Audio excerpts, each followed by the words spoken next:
قبل ما أبدأ المسلسل حابب أعرفكم إن المسلسل ده واحد من أجمد المسلسلات الكورية اللي ممكن تشوفها في حياتك، وعلشانك هنلخصه في أجزاء بسيطة وعليكوا تتابعوا وتستمتعوا.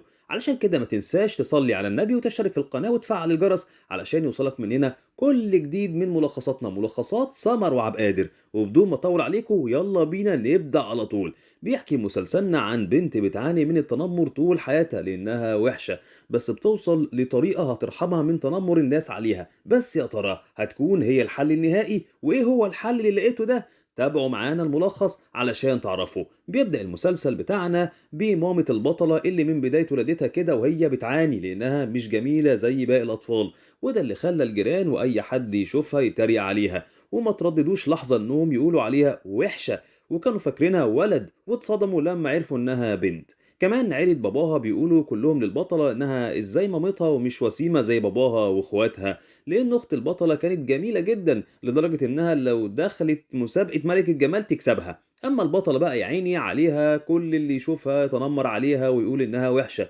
ومامة البطلة بتنصحها تذاكر كويس ولو بقت شاطرة مشكلتها هتتحل. في يوم شافت بطلتنا كرتون وكان نفسها تتحول لبنت جميلة زي البنات الجميلة اللي بتشوفها في الروايات الرومانسية، وغيرت في شكلها شوية ولبست زي بطلة الكرتون. لما شافها أصحابها قالوا عليها إنها بطلة في فيلم رعب مش جنية جميلة ولا حاجة، وفضلوا يتنمروا عليها، ومحاولتها إنها تكون جميلة فشلت، ولما رجعت البيت كانت حزينة جدا. من ساعتها وبقت قصص الرعب هي الصاحب الوحيد ليها، لأن كل الأطفال مش بيلعبوا معاها لأن شكلها وحش بالنسبة لهم. بتعدي الأيام والسنين وكيونج بتكبر وبتدخل المدرسة. طبعا محدش من زمايلها بيرحمها ودايما شايفينها أقل منهم في كل حاجة، لأن الكل بيتريق عليها ومش بيحبوا يصاحبوها، حتى كانوا بيتريقوا عليها وبيقولوا لها يا زلابيا. ده اللي بيأثر في نفسيتها جدا. لكن بيكون مع كيونج بنت زيها تمام وبتعاني من نفس مشكلة كيونج بالظبط، لكنها بتكون جبانة جدا وبتختار تكون لوحدها عشان محدش يضايقها ولا يتنمر عليها، ومرضتش تصاحب البطلة هي كمان.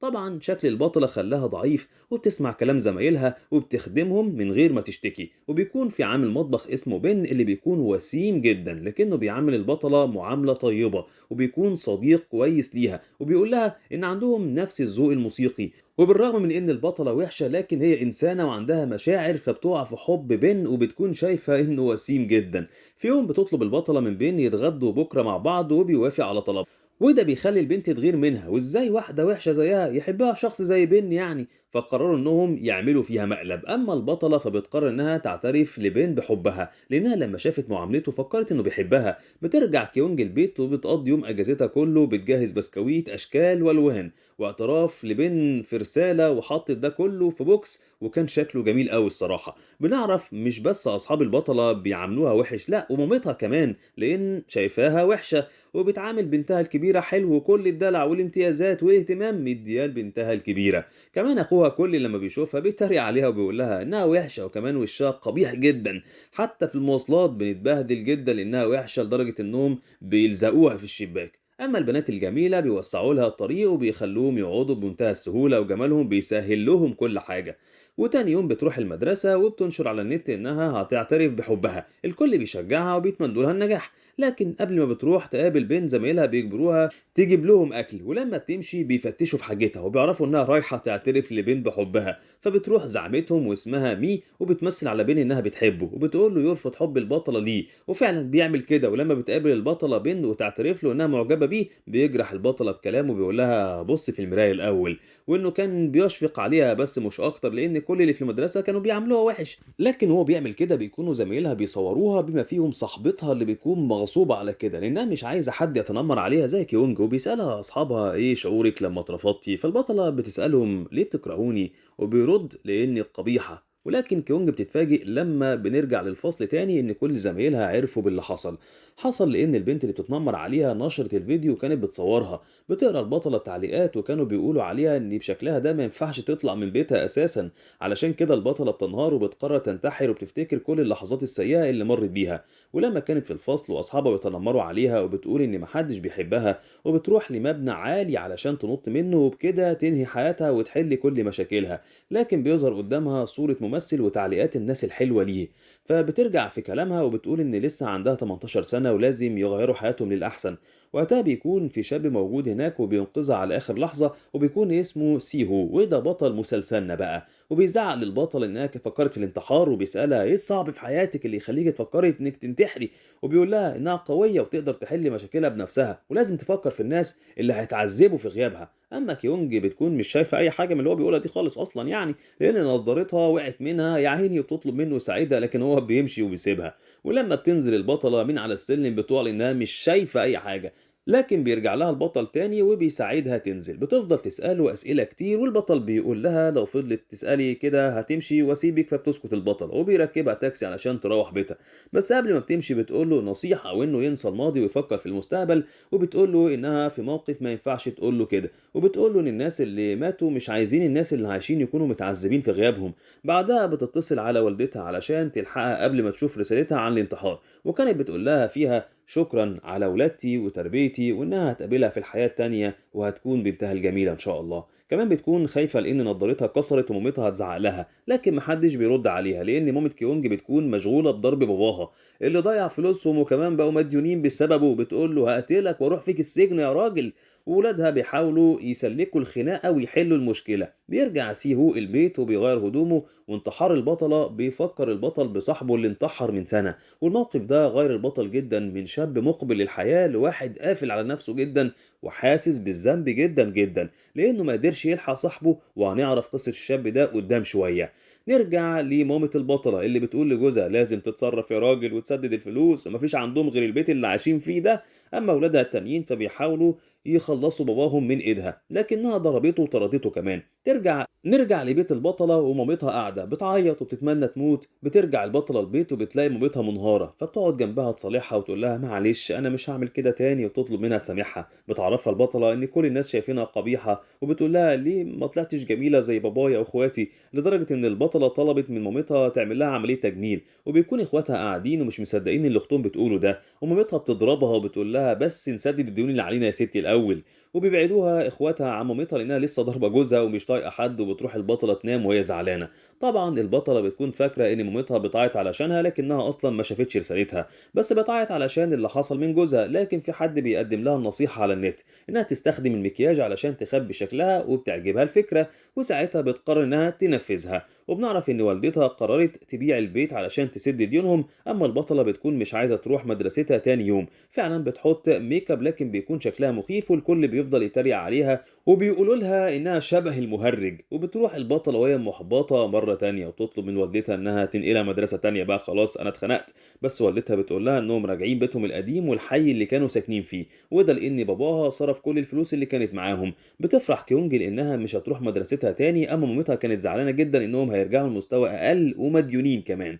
وبتنزل البطلة صورتها وهي بالميك اب ده، والكل بيخاف منها وبينصحوها تتابع جيني خبيرة المكياج. فعلا بتعمل كده وبتطلع كل الفلوس اللي كانت محوشاها وبتشتري ميك اب جديد.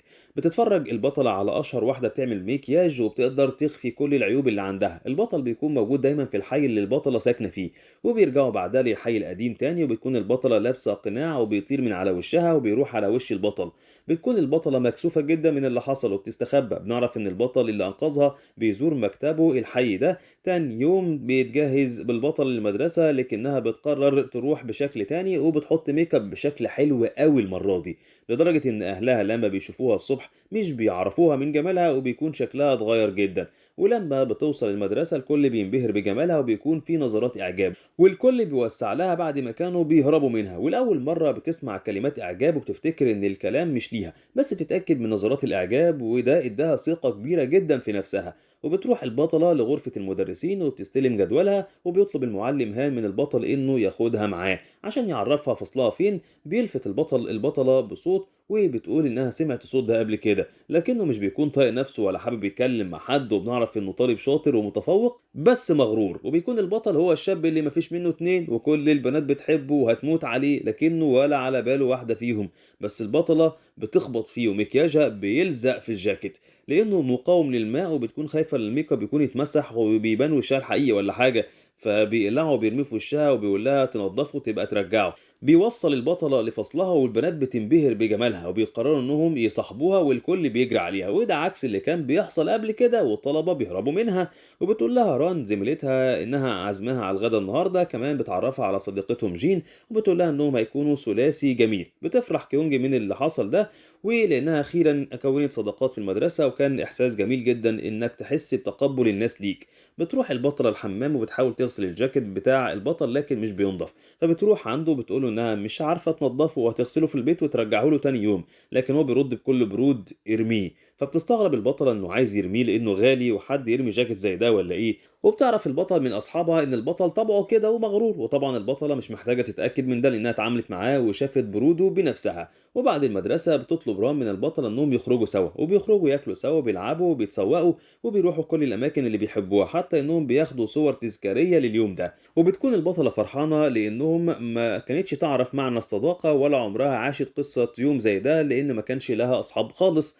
ولما البطلة بتروح بتفضل تتفرج عليهم وهي سعيدة، بتراسل أصحابها وبتبادلوا الصور، بتكون فرحانة إن ليها صور جميلة معاهم. لكن أخوها بيرخم عليها وبياخد لها صور على طبيعتها من غير مكياج، وهي بتترجاه يمسحها وهي هتعمل له أي حاجة. فبيقول لها إنه مش هيوريهم لحد بشرط إنها تجيب له اللي هو عايزه. بيطلب منها أول طلب وإنها تروح تشتري له أكل وكتب، فبتروح فعلا تشتري الأكل. في الوقت ده بيكون البطل رايح المكتبة، أما البطلة بتخاف حد من زمايلها يشوفها وهي بشكلها الحقيقي. بتكون البطلة عاملة بصمة بوشها وبتحاول تفتح الموبايل لكن مش بيفتح معاها من غير ميك اب، ولما بتحط ميك اب بيفتح. يعني كده البطلة شكلها متغير جدا من غير ميك اب. فبتجري علشان تروح المكتبة وترجع بسرعة، بس وقتها مش بتكون حاطة ميك اب، وبيتعرف عليها موظف المكتبة اللي بيقول لها لسه وحشة زي ما انتي. وهي بتاخد الكلام عادي وبتعمل نفسها مش زعلانة. بتروح بعدها تاخد كتابها اللي هي عايزاه، وبيكون الكتاب اسمه انت شيطان، لكن للاسف البطل بيكون عايزه هو كمان. فبتتخانق البطلة معاه على الكتاب لكنها بتلاحظ انه معاها في المدرسة،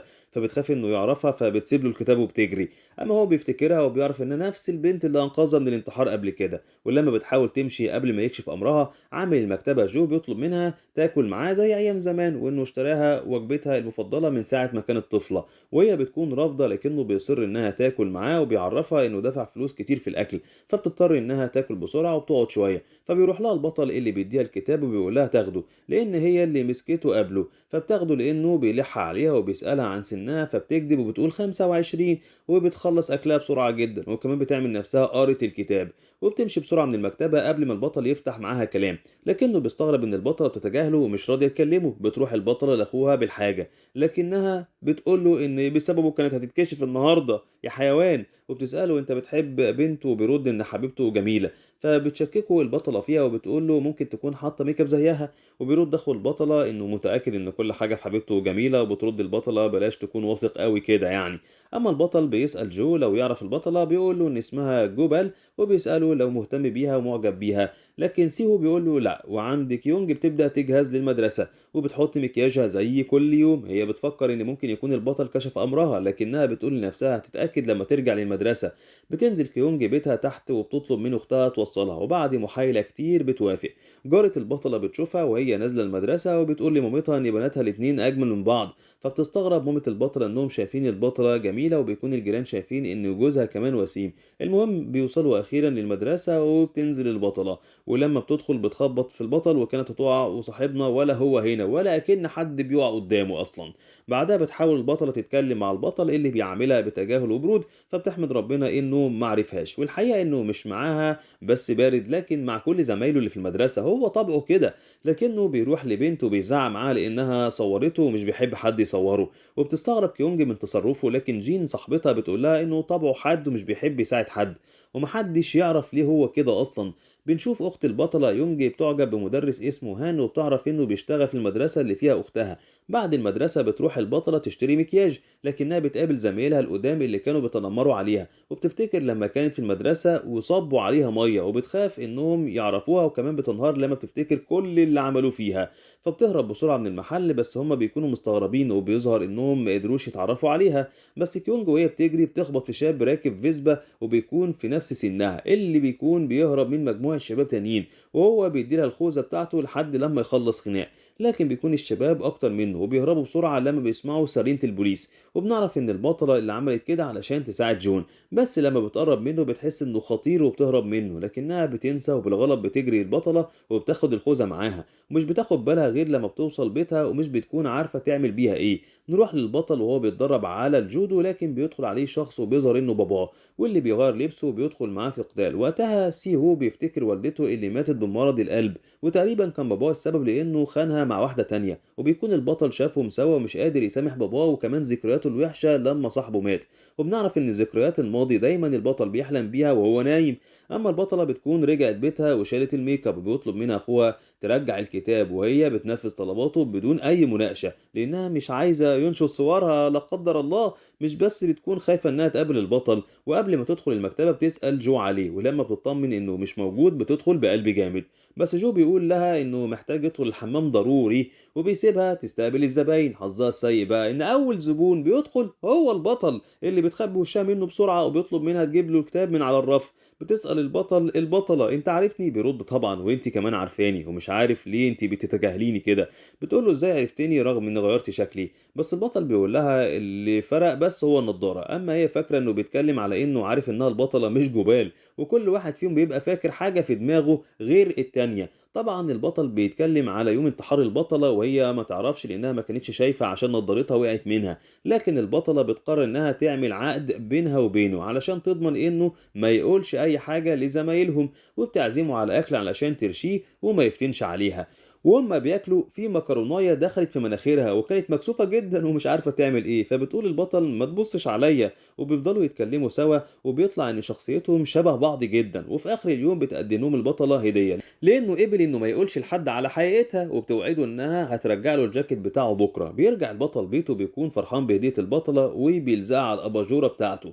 تاني يوم في بيت البطلة بتجهز جاكيت البطل وبتحط له معاه كتابه المفضل، لكن بتكون سايبه له رسالة شكر لأنه ما قالش إنها مغيرة شكلها. بتخرج البطل عشان تلحق الباص لكنه بيفوتها، بس لأنها جميلة الشباب بيوقف لها الباص. وبتفكر البطلة إنها لما كانت طبيعية الكل نفر منها وكانت بتتبهدل في المواصلات لدرجة إنها كانت بتلزق في الشباك من الزحمة. وعرفت البطلة إن الجمال له قيمة كبيرة عند الناس، بس بيقعد جنب كيونج شاب منحرف لأنه بيصورها من غير ما تاخد بالها. بس جين كانت معاها في الباص وبتاخد بالها، فبتهدده لو ما مسحش الصور هتبلغ عنه. بس هو بيهرب من الباص، لكنها بتلحقه وبتخبطه بشنطتها وبتسلمه للشرطة. والبطلة بتكون فرحانة بيها لأنها ساعدتها وبتقول لها نفسي أبقى زيك يا شيخة. بيوصلوا بعدها المدرسة وبيقابلوا مع البطل اللي بيتجاهل البطلة تماما وكمان بيعاملها بشكل وحش جدا، وهي بتفتكر انه بيعمل كده علشان محدش يعرف اتفاقهم يعني مع بعض. وبيوصل للمدرسة طالب جديد اللي بيكون جون اللي البطلة أنقذته وأخدت خوذته قبل كده. بنعرف إن البطل وجون أكتر اتنين مشهورين في المدرسة بسبب جمالهم، بس في نفس الوقت باردين جدا. وبيظهر إن جون وسيهو في بينهم عداوة قديمة كده بعد ما كانوا صحاب قوي، وأي موقف بينهم بقى بيقلب لخناق، وده اللي هنعرفه في الملخصات اللي جاية. وبيدخل كل واحد فصله وبيكون جون في فصل البطل والبطلة. وبيظهر إن البطل مش بيتكلم غير مع جين صاحبته. لما البطلة بتسأل رنا عليه ليه مش بيتكلم غير معاها، بتقوله إنهم قرايب وإنها الوحيدة اللي بيكلمها هنا. وبيدخل مجموعة من الطلاب وبيمثلوا إنهم هيتخانقوا مع جون، لكن بيظهر إنهم صحابه بيمثلوا على الطلبة. وبيجي وقت الغداء وبيكونوا الطلاب متجمعين في الكافيتيريا، وبتروح البطلة تدي البطل أكل وبتقوله إنها عارفة إنه بيحب النوع ده. طبعا هو بيستغرب ومش بيعرف هي عرفت منين.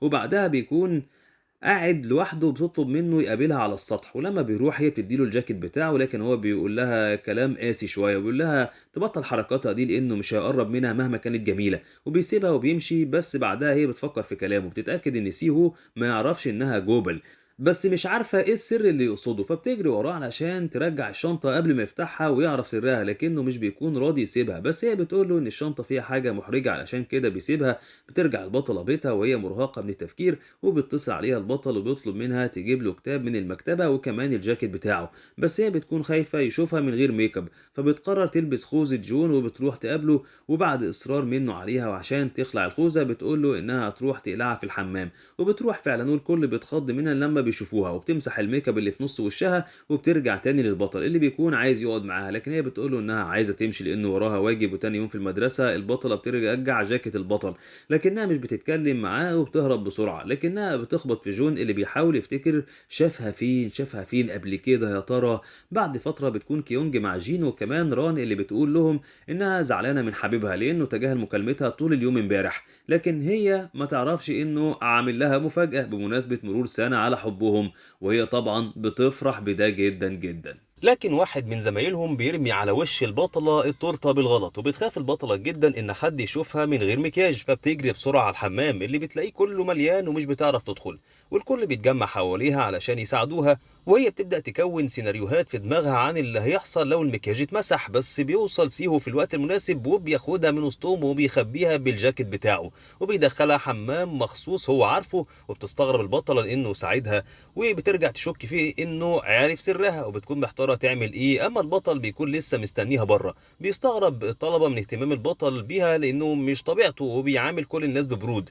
بس لما بيوصل جون عنده بيمشي، وبتطلع البطله عشان تشكره لكنها بتلاقي جون اللي مستنيها، وبيحاول جون يفتكرها وبيعرف انها البنت بتاعه الخوذه، فبيطلب منها الخوذه وبيقول لها رجعي الخوذه احسن لك، وبتطلع تجري وتسيبه. لكنها بترجع الفصل تاني وبتطمن الكل عليها وبتكون حطت ميك اب وهي في الحمام، لكنها بتروح لاخوها تساله عن افعال البطل الغريبه، فبيفضل يوهمها انه شرير وبيلعب بيها، وهي طبعا بتكمل تخيل لدرجه انها بتتخيل انه مصاص دماء. بترجع البطله بيتها وهي مرهقه، وبيجي لها اتصال من البطل وبيطلب منها تقابله في المكتبه لانه عايز كتاب منها، لكن بتتشجع علشان تعرف لو عرفها ولا لا. بتروح له المكتبه فعلا وبتبدا تساله عن السر اللي بينهم، بس هو بيقول لها انها غريبه في اسئلتها يعني، وبتعرفه انه لبس المدرسه حلو عليه، وبيقول لها بالمناسبه انت شبه بنتي معايا في المدرسه جدا. وبتفضل البطله تنكر الكلام اللي بيقوله لها، فبتقول له البطله انها هتمشي بقى خلاص، لكن هو بيوقفها وبيقول لها انه عارف هي مين. هي بتفضل تنكر، لكن والدتها بتبوظ الدنيا خالص،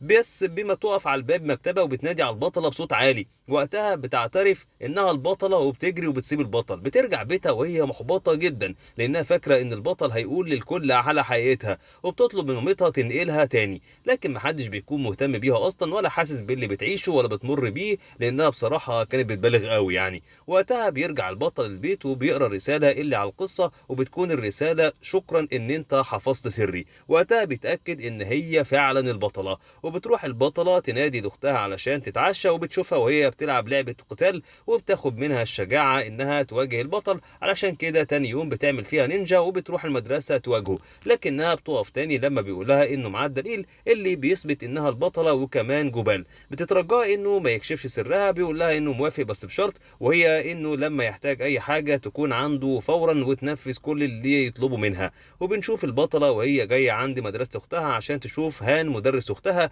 لانها وقعت في حبه، وبالصدفه عربيته بتبوظ وهي بتقدر تصلحها وبتغير له الكاوتش كمان. بيستغرب هان وبيقول في سره ازاي ايدها ضعيفه كده وقويه، وبيسال نفسه جايبه القوه دي كلها منين. وبيكون هان عايز يرد لها الجميل وبيطلب منه يعزمها على العشاء، وبيجي لها اتصال وبتمشي، وشكل هان هو كمان معجب بيها لانه بيقول شكلي مسحور ولا ايه. وبعدها بتطلع معاه يتعشوا سوا وهو بيوافق لانه وقع في حبها. نرجع ليكي يونج اللي بقت في خدمه البطل طول الوقت وبتلبي له كل طلب يطلبه عشان تتقي شر البطل، وهو طبعا بيهريها طلبات طول اليوم لدرجه انه مش بيخليها تتغدى اصلا. بس البطل بيكون حب البطله وبيطلب منها طلبات كتير عشان يشوفها، وبتكون البطله في طريقها للبطل لكن جون بيوقفها وبيطلب منها الخوذه، فهي بتوعده انها تديها له بكره. ولما بترجع البيت بتدور على الخوذه، لكنها بتعرف من باباها ان اخوها باعها لبتاع الخرده، فبتتخانق معاه علشان جون مش هيرحمها. ولما مامتها بتوصل بتجبرهم يتصالحوا، وبتطلب منهم طلب غريب انهم يقعدوا قدام بعض وكل واحد يوص التاني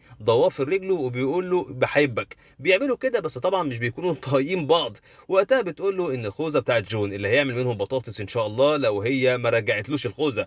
وبيجي لها رساله من البطل عشان تجيب له كتاب اللي بتقدر تجيبه بالعافيه لانه كان في ايد طفل ومش راضي يديهولها.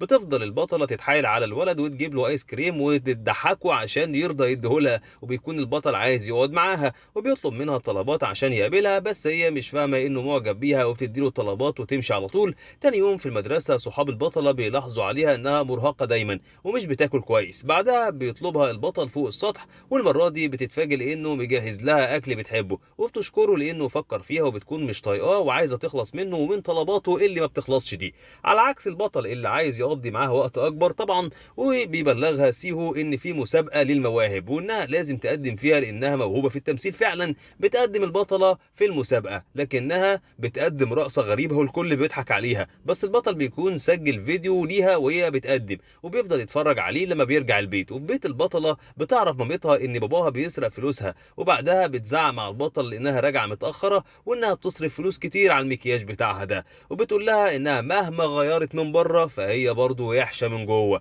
الكلام ده بيجرح البطلة جدا، لكنها الحقيقة هي نفسها مش قابلة نفسها كده، وبيجي لها رسالة من البطل علشان تروح له. فبتتضايق البطلة لأن الموضوع زاد معاه جدا وبتضطر إنها تروح له علشان السر، لكن وهي في طريقها بتقع قدام مجموعة من الشباب اللي لما بيشوفوها بيفضلوا يتريقوا على شكلها، وبتعتذر لهم البطلة لأنها وسخت لبسهم، لكن محدش فيهم بيرحمها وبيكملوا تنمر عليها. وكل ده لأن شكلها مش حلو رغم إن ده مش ذنبها وربنا اللي خلقها كده يا جماعة. بتروح بعدها للبطل وبتديله اللي هو عايزه، وهو بيلاحظ الجرح اللي في رجلها، ولما بيسألها عنه بتقوله إنه بسببه وبسبب طلباته الكتيرة، وبتتهمه إنه استغلالي وإنه استغل ضعفها وشغلها عنده. وبتنفجر بعدها البطلة من الغضب وبتقول له كلام كتير جارح وهي منهارة من العياط، وبتقول له إيه الفرق بينك وبين أصحابي اللي هربت منهم زمان. وبيكون عايز يعرفها إنه بيعمل كل ده عشان معجب بيها وعايز يفضل معاها، بس البطل بيستقبل غضبها بحب وهدوء وبيلبسها الجاكيت بتاعه، بيقول لها تستنى هنا. بعدها بيروح على أقرب صيدلية علشان يجيب لها علاج، وبيشوفه جون فبيمشي وراه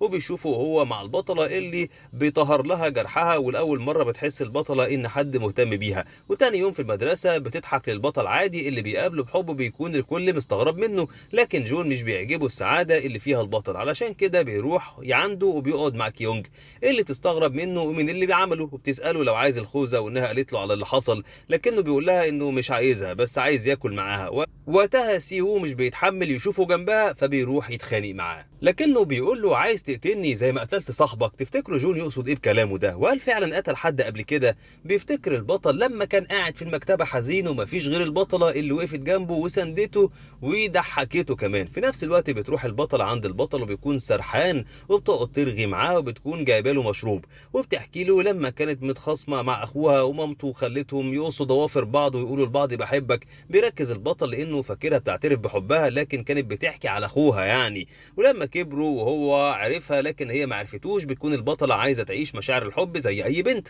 وبتبدأ تحدد ميعاد مع شاب وبيكون البطل غيران ومتضايق لما بيلاقيها فرحانة انها رايحة تقابله. تاني يوم بتتشكك البطلة وبتحط الميك اب بتاعها وبتروح المقابلة. طبعا البطل مش هيسيبها وبيكون مراقب البطلة وهي في السينما، ولما بيشوفه بيحط ايده عليه بيروح عندهم لكن طلع بيراقب واحدة تانية، وفي الاخر لقى البطلة بتودع الشاب قدام السينما. بعدها بيعرف البطل ان الشاب ده بيعرف بنات تانية فبيجبره يبعت رسالة رفض للبطل. في اليوم اللي بعده بتروح البطلة المدرسة وصاحبتها بتسألها عملت ايه وبترد انها اترفضت. بيكون البطل سامع الكلام وفرحان ان البطلة اترفضت. بعدها بتلاقي البطلة نفسها بين اكتر اتنين مشهورين في المدرسة وفي كل مرة بيشوفوا بعض بيتخانقوا فبتجري وتسيبهم. طبعا البطل بيحبها اما جون عايز يضايق البطل والبطلة، لكن بعد شوية بتتحول مشاعر جون وبيعجب بالبطلة وببساطتها. بتكون البطلة بدأت تعجب بالبطل وتنجذب له، ولما بيبص لها بتخبي عيونها منه يعني مكسوفة. بيحاول جون يتقرب من البطلة وبيقعد يتغدى معاها وهي بتديه مفاتيح الدراجة النارية بتاعته اللي كان مديها لها عشان تركبها، وبيقول لها اطلبي أي حاجة وأنا هنفذها على الفور. بتستغرب البطلة والطلاب من جون واللي بيعمله، لما بتتفاجئ البطلة من كلامه بترجع الأكل في وشه غصب عنها، والكل بيضحك على جون بس البطلة كانت محرجة من اللي عملته. بيتصل البطل بالبطلة وبيتفقوا انهم هيتقابلوا في الملعب. بالليل بتروح البطلة عند البطل وبيلعبوا مع القطة شوية، بعدين بيبدأوا يلعبوا كرة سلة وفجأة كانت البطلة هتقع وبينقذها وبيقربها منه. بعد ثواني بيحاول يطلع من الموقف المحرج ده وبيعرفها انه مغير مسحوق الهدوم وعايز يعرف رأيها فيه، بس الحقيقة انه عمل كده لانه بيحبها. بيشوف البطل جو في المكان فبياخده بالحضن وبيسأله عن ريحة المسحوق اللي في هدومه دي، فبيستغرب وبيرد ان ريحته جميلة ومنعشة. تاني يوم بنشوف الطلبة في المدرسة بيلعبوا كورة وبتكون البطلة اتعلقت بالبطل. المهم بيكون في بنت اسمها كو وزمايلها بيتنمروا عليها وعلى شكلها فبترش البطلة عليها مية، ولما بيسألوها انتي بتدافع عنها ليه وبترد انها اختها، وهي وهي مش اختها ولا حاجه، بس لانها مرت بالتنمر ده قبل كده. بعدين بتروح البطله ورا كو بتفتكر كل لحظات التنمر اللي مرت بيها ولما كانت هتنتحر بسبب التنمر وشكلها. المهم نعرف ان كو صوتها جميل ومش عايزه تغني على المسرح بسبب شكلها. بتنصحه البطله كو وبتقول لها ما تخليش حد يضعفك وان عندها موهبه ولازم تستغلها. وبتكون البطله مشغوله جدا انها تساعدها، بتفضل تدور لها على طريقه ميك اب كويسه. لما بيشوفها البطل وبتكون مهتمه تساعد صاحبتها فبيقول لها انها جميله جدا حتى من غير الميك اب اللي على وشها. بتتفاجئ جدا البطله من الكلام اللي البطل قاله لها وبتجري تلحق الحفله. بتكتب البطله على مواقع الدردشه ان في شاب قال لها انها جميله من غير ميك اب على فكره يعني. كل التعليقات بيجمعوا انه بيحبها وبينصحوها تاخد منه ميعاد ويتقابلوا كمان. ومن غير تفكير بتبعت البطله رساله وبتعرض عليه يشوفوا فيلم في السينما مع بعض. بيوافق البطل وبيكون مبسوط بالفكره وبيتفقوا يسمعوا فيلم رعب. في نفس الوقت يونج واخت البطله بتخرج مع هان وبيتعشوا بتعترف له بحبها. بتحط البطله لكو ميك اب وطلعت تغني على المسرحيه وابدعت والكل اعجب بيها وبادائها وكانت واثقه من نفسها جدا جدا ساعتها.